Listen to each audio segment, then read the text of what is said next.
Magkukonektahin ni Divina sila Tanggol at Ramonan dahil sa diamante na hindi ito mamalaya ni David at Olga. Agad namang sinimula ni Divina ang pangako niyang kasunduan kay Tanggol na hanapan umano niyang mabigat na buyer ang nasabing diamante.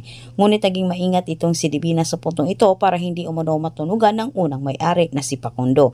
Kahit naisipan naman ni Divina na sa labas ng bansa umano niya ito ibibinta, pero kailangan niya ang permiso ni Tanggol.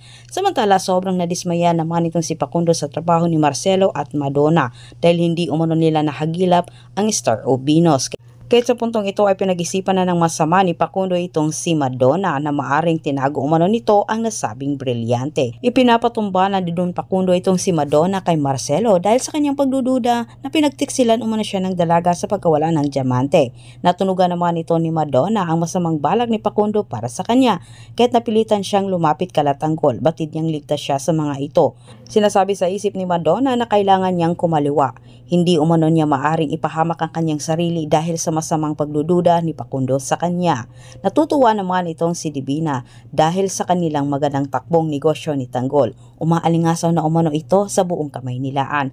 Nakarating naman ito kala Ramon sa pamilya Montenegro pero hindi muna nila ito pinagkainteresan. Ngunit sa kabilang dako ay nakiusap naman itong si Tanggol kay Divina na kung maaring umano ay itago ang kanyang tunay na pagkakilanlan at kanyang mga kaibigan gawa ng delikado pa umano sa mata ng mga lispo ang mga ito. Bagay naman na tinanggap ni Divina, pero may hiningi din siyang kapalit, isang kondisyon umano na kailangan tanggapin ni Tanggol at pahintulutan umano siya na ilabas sa bansa ang nasabing diamante. Doon umano niya ito ibibinta para iwas gulo umano sa unang may-ari.